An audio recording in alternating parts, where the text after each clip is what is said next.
चलिए आगे बढ़ते हैं। गहलोत सरकार के आज 3 साल पूरे हो गए हैं। गहलोत सरकार के 3 साल बेमिसाल कहे जा रहे हैं। मुख्यमंत्री अशोक गहलोत ने प्रदेशवासियों को इस बात की बधाई भी दी है। मुख्यमंत्री अशोक गहलोत ने प्रदेशवासियों से ये अपील करी है और अपील करके कहा है कि राज्य की संवेदनशील, पारदर्शी, जवाबदेह सरकार के सफल 3 साल पूरे होने पर आप सभी को हार्दिक बधाई। प्रदेशवासियों की खुशहाली, सुख समृद्धि, स्वस्थ जीवन और साथ ही चहुमुखी विकास की मैं कामना करता हूं। आइए हम सब मिलकर राजस्थान के चहुमुखी विकास के लिए पूरी निष्ठा, संकल्पबद्धता से अपने कदम बढ़ाएं और मन, वचन, कर्म से इसमें सहभागी बनकर अपनी भूमिका निभाते हुए दिखाई दें।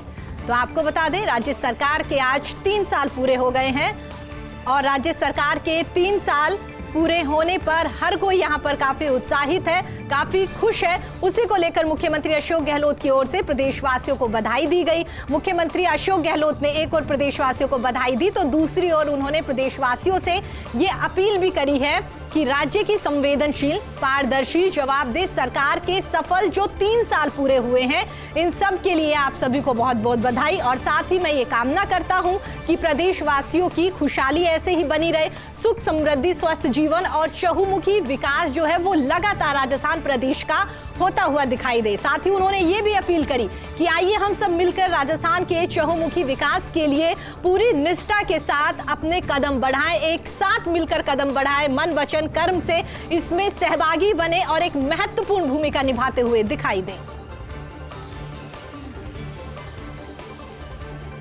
तो बता दें, गहलोत सरकार के 3 साल आज पूरे हो गए हैं। गहलोत सरकार के 3 साल बेमिसाल कहे जा रहे हैं। राज्य की संवेदनशील, पारदर्शी, जवाबदेह सरकार के 3 साल पूरे हो गए हैं। सरकार की 3 साल की बड़ी उपलब्धियों में भी सबसे बड़ी उपलब्धि जो है वो कोरोना प्रबंधन निकलकर सामने आया है। कोरोना प्रबंधन में राजस्थान मॉडल स्टेट के रूप में दुनिया भर में सराहा गया। राज्य ही नहीं, निकटवर्ती राज्यों के लोगों का भी यहाँ पर मुफ्त में इलाज किया गया है।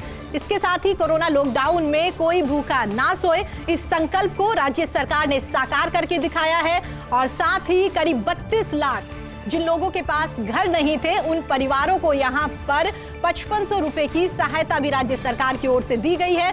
मुख्यमंत्री चिरंजीवी स्वास्थ्य बीमा योजना में लोगों को फ्री में इलाज मिल रहा है। गहलोत सरकार ने जन घोषणा पत्र को यहाँ पर नीतिगत दस्तावेज घोषित करे। अब तक राज्य सरकार अपने 70% चुनावी वादे पूरी कर चुकी है। ये बात मुख्यमंत्री अशोक गहलोत की ओर से कही गई है। साथ ही किसान कर्ज माफी, मुख्यमंत्री किसान मित्र ऊर्जा योजना, उड़ान योजना, इंदिरा महिला शक्ति योजना, Mahatma Gandhi English medium school जैसी कई उपलब्धियां यहां पर राज्य सरकार की ओर से इन 3 सालों में हासिल की गई है। तो आपको बता दें, राज्य सरकार के 3 साल बेमिसाल यहां पर बताए जा रहे हैं और उसी को लेकर मुख्यमंत्री अशोक गहलोत की ओर से प्रदेशवासियों को यहां पर 3 साल पूरे होने पर बधाई दी गई है। उन्होंने कहा कि राज्य की संवेदनशील, पारदर्शी, जवाबदेह सरकार के 3 साल आज पूरे हो गए हैं। सरकार की 3 साल की बड़ी उपलब्धियां जो है वो भी उन्होंने यहाँ पर बताई और इस दौरान उन्होंने सबसे बड़ी उपलब्धि का जो जिक्र यहाँ पर किया है, उसके लिए उन्होंने कहा कि पिछले 2 सालों में जो कोरोना का प्रबंधन यहाँ पर राजस्थान सरकार में दिखाया गया है, उसकी हर कोई तारीफ कर रहा है। कोरोना प्रबंधन में राजस्थान मॉडल स्टेट के रूप में दुनिया भर में सराहा गया। कोरोना काल में काफी प्रबंधन यहाँ पर सरकार की ओर से किए गए थे। इसके अलावा उन्होंने ये भी कहा कि जिस तरह से भीलवाड़ा मॉडल राज्य ही नहीं दुनिया में सराहा गया, इसके साथ साथ राज्य के निकटवर्ती राज्यों के जो लोग थे वो भी राजस्थान में आके फ्री में इलाज करवा रहे थे।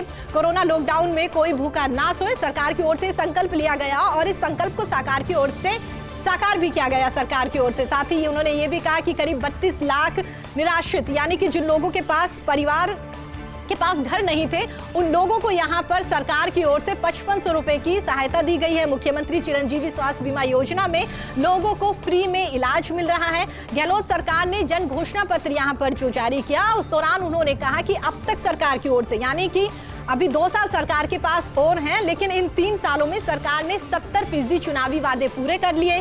किसान कर्ज माफी का उन्होंने यहाँ पर जिक्र किया। इसके अलावा मुख्यमंत्री किसान मित्र ऊर्जा योजना, उड़ान योजना, इंदिरा महिला शक्ति योजना, Mahatma Gandhi English medium school जैसी जो तमाम योजनाएं यहाँ पर आमजन के कल्याण के लिए मुख्यमंत्री अशोक गहलोत की ओर से चलाई गई है, इन सभी योजनाओं का जिक्र यहाँ पर मुख्यमंत्री अशोक गहलोत की ओर से किया गया।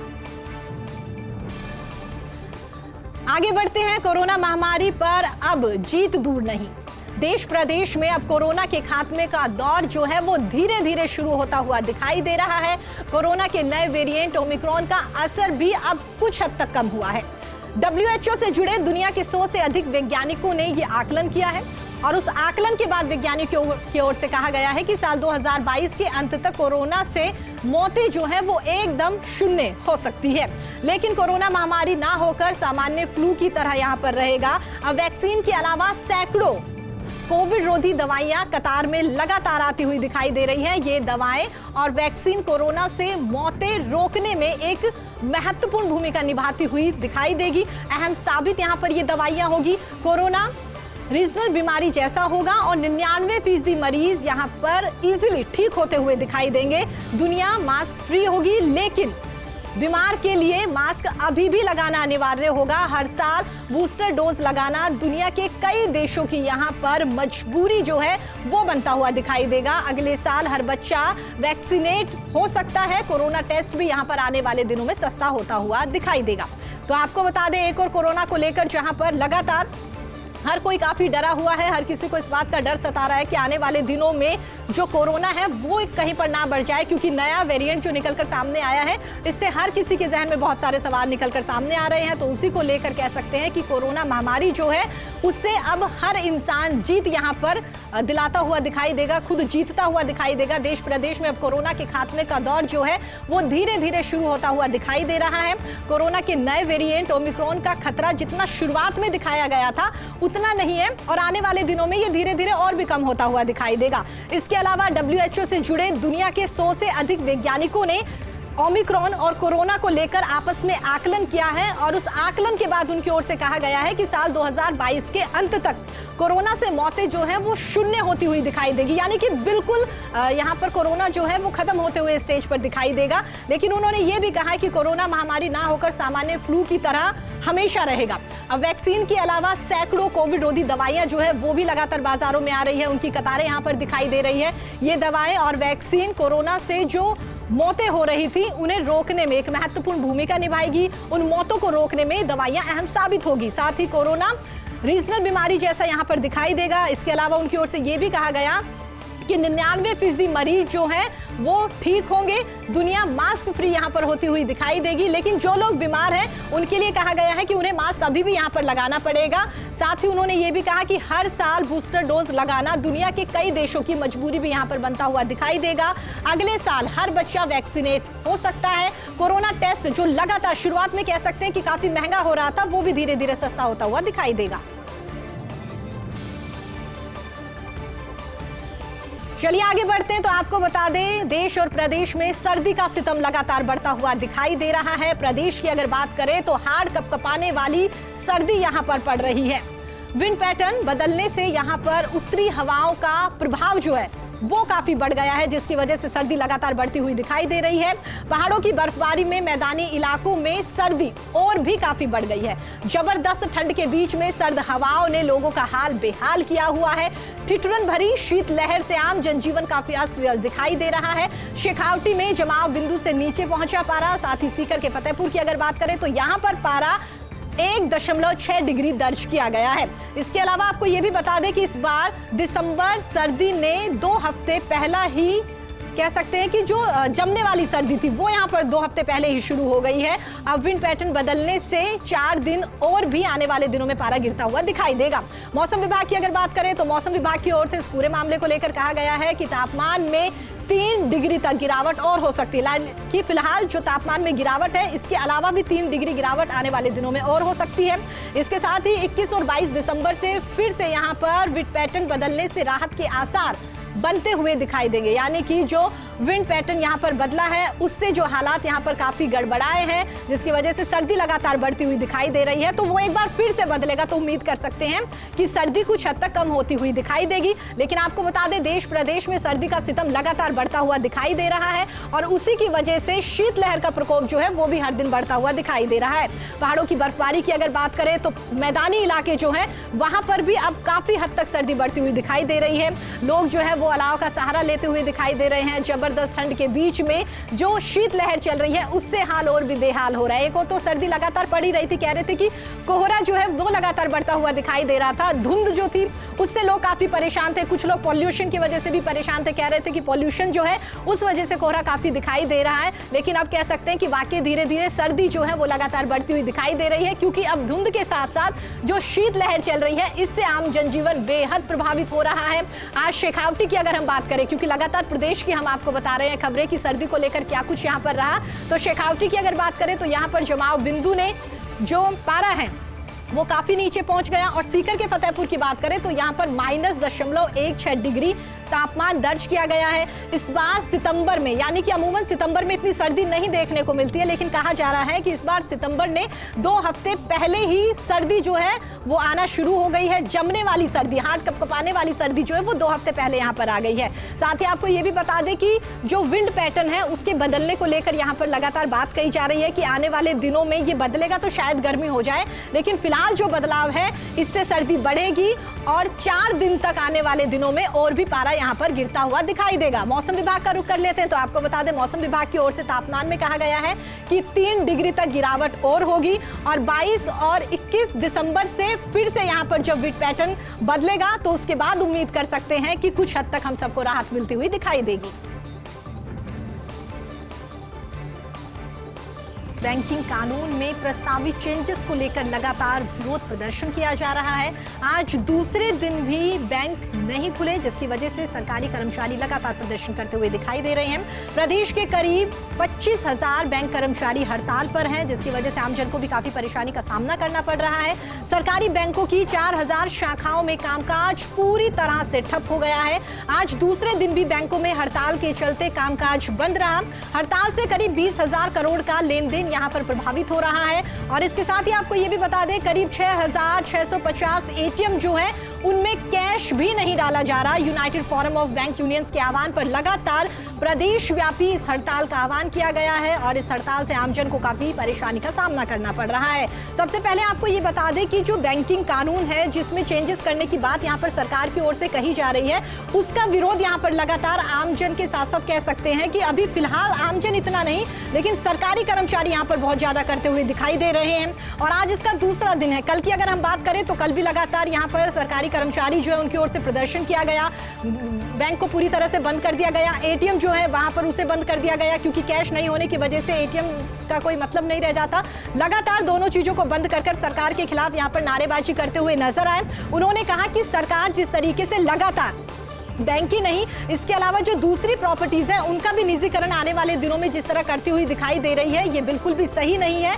और अगर बैंकों का निजीकरण होगा तो यहाँ पर सरकारी कर्मचारियों के साथ साथ आमजन को भी काफी परेशानी का सामना करना पड़ेगा। और इसका एक छोटा सा एग्जाम्पल ये निकलकर सामने आता है कि अमूमन अगर कोई भी इंसान बैंक में पैसा जमा कराने के लिए जाता है तो हर किसी को सबसे पहले यही रहता है कि एक सरकारी बैंक जो है, विश्वसनीय बैंक जो है, उसमें मैं अपना पैसा लगाऊंगा तो शायद वो सेफ रहेगा।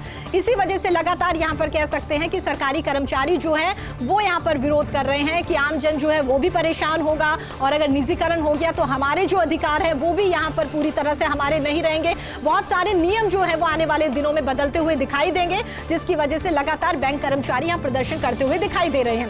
साथ ही अगर हम राजस्थान प्रदेश की बात करें तो आपको बता दें 25,000 बैंक कर्मचारी जो है वो हड़ताल में है।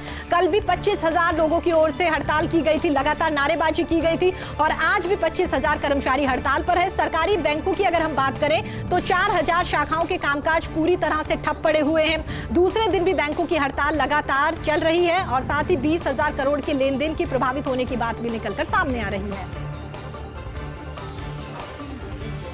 पंचायती राज विभाग की प्रोग्रेस रिपोर्ट, प्रशासन, शहरों, गांवों के संग अभियान हुए वरदान साबित। आपको बता दें शिविरों में शहरों के करीब 1 लाख पट्टों का यहां पर विवरण किया गया है और उसी को लेकर ग्रामीण स्तर पर करीब 9 लाख पट्टे यहां पर सरकार की ओर से वितरित किए गए हैं। साथ ही पट्टा निस्तारण में बड़े नेताओं के जिला यहां पर काफी अव्वल रहे हैं। मुख्यमंत्री अशोक गहलोत, मंत्री शांति धारीवाल, प्रमोद जैन भाया, मंत्री साले मोहम्मद के जिलों की अगर बात करें तो 99 से 100% यहाँ पर काम पूरा हुआ है। अभियान के शिविरों में 95% जो है वो पट्टे निस्तारण का औसत यहाँ पर दिखाया जा रहा है। प्रदेश के 21 जिलों में औसत से अधिक पट्टे यहाँ पर जारी किए गए हैं। नागौर, जैसलमेर, बीकानेर में सबसे ज्यादा पट्टे जो है वो सरकार की ओर से जारी किए गए। ग्रामीण क्षेत्रों में आवेदन के अनुरूप काम लगभग पूरा हुआ है। तो आपको बता दें, सरकार की ओर से जो पट्टे यहाँ पर वितरित किए गए हैं उसी को लेकर यहाँ पर बता रहे हैं कि किस तरह से आने वाले दिनों में ये पट्टा वितरण का काम और भी बड़े स्तर पर किया जाएगा। शहीदों के सम्मान में मुख्यमंत्री अशोक गहलोत की ओर से बड़ी घोषणा की गई है। अब 1971 तक के शहीदों के आश्रितों को यहाँ पर नौकरी मिलेगी। पहले 1970 तक के शहीदों के आश्रितों को यहाँ पर नियुक्तियां दी जाती थी। सशस्त्र सेनाओं के ऑफिसर्स, जवानों के आश्रितों को यहाँ पर शामिल किया गया है। 31 दिसंबर 1971 तक के शहीदों के आश्रितों को यहाँ पर सरकार की ओर से नौकरी दी जाएगी। शहीदों के आश्रितों की श्रेणी में शहीद के नवासा, नवासी, इसके साथ ही दत्तक, नवासा, नवासी भाई बहन के पुत्र पुत्री को यहाँ पर शामिल करने की घोषणा मुख्यमंत्री अशोक गहलोत की ओर से की गई। आगे बढ़ते हैं। राजस्थान, दिल्ली सहित 5 राज्यों में पेयजल की किल्लत आने वाले दिनों में दूर होती हुई दिखाई देगी। रेणुकाजी बांध प्रोजेक्ट लखवार बहुउद्देशीय परियोजना को हरी झंडी यहां पर मिल गई है। हिमाचल की रेणुकाजी बांध परियोजना प्रोजेक्ट उत्तराखंड में लखवार बहुउद्देशीय परियोजना को हरी झंडी मिली है। दोनों परियोजनाओं को केंद्रीय कैबिनेट ने मंजूरी दी है। दोनों परियोजनाएं यमुना बेसिन में भंडारण की शुरुआत यहां पर करेगी। इससे दिल्ली, हिमाचल प्रदेश, उत्तराखंड, उत्तर प्रदेश, हरियाणा, राजस्थान को जलापूर्ति होगी। यमुना को भी यहाँ पर नया जीवन मिलता हुआ दिखाई देगा। 13,88,000 हेक्टेयर खेतों को यहाँ पर सिंचाई का पानी जो है वो इजीली मिलता हुआ दिखाई देगा। यमुना नदी की बात करें तो 1992 से रुका हुआ था लखवार प्रोजेक्ट का काम, जो फाइनली अब हरी झंडी मिल गई है तो शुरू होता हुआ दिखाई देगा। दोनों परियोजनाओं से 300 मेगावाट बिजली का उत्पादन आने वाले दिनों में होगा। चलिए आगे बढ़ते हैं। तो आपको बता दें, लोकसभा में आज एक बार फिर से विपक्ष की ओर से जमकर हंगामा किया गया। लोकसभा अध्यक्ष ओम बिरला का हंगामे पर कड़ा रुख यहां निकलकर सामने आया है। स्पीकर ओम बिरला ने विपक्ष के सदस्यों को यहां पर चेतावनी दी। उनकी ओर से कहा गया है कि हंगामे से लोकसभा में अगर कोई अप्रिय घटना होती है तो उसकी जिम्मेदारी भी आपकी होगी। साथ ही उन्होंने ये भी कहा कि लोकसभा की संपत्ति को अगर किसी तरह का नुकसान यहां पर माननीय सदस्यों की ओर से पहुंचाया जाता है तो उसकी जिम्मेदारी भी तमाम विपक्षी नेताओं की होगी, जो लगातार हंगामा करते हुए दिखाई दे रहे हैं। तो आपको बता दें, लोकसभा में आज एक बार फिर से विपक्ष की ओर से जमकर हंगामा किया गया और इस हंगामे को लेकर स्पीकर ओम बिरला ने काफी नाराजगी जाहिर करी। पहले समझाने की कोशिश करी, जब वो नहीं माने तो यहाँ पर ओम बिरला की ओर से साफ कह दिया गया कि अगर सदन में कोई अप्रिय घटना घटित होती है, सदन की अगर संपत्ति को कोई नुकसान यहाँ पर पहुंचता है तो उसकी जिम्मेदारी भी तमाम विपक्षी नेताओं की होगी, जो लगातार हंगामा करते हुए दिखाई दे रहे हैं। आपको ये भी बता दें कि एक और जहां पर विपक्षी पार्टियां हैं 12 सांसदों के निलंबन को वापस लेने को लेकर हंगामा करती हुई दिखाई दे रही थी, तो वहीं पर आज के हंगामे की अगर बात करें तो अजय मिश्र टेनी को बर्खास्त करने की मांग को लेकर लगातार तमाम विपक्षी पार्टियों के नेता एकजुट होकर सरकार के खिलाफ यहां पर प्रदर्शन करते हुए दिखाई दिए। उन्होंने साफ कहा कि जब तक यहां पर इस्तीफा नहीं लिया जाएगा तब तक विपक्ष सरकार से ऐसे ही सवाल पूछता रहेगा।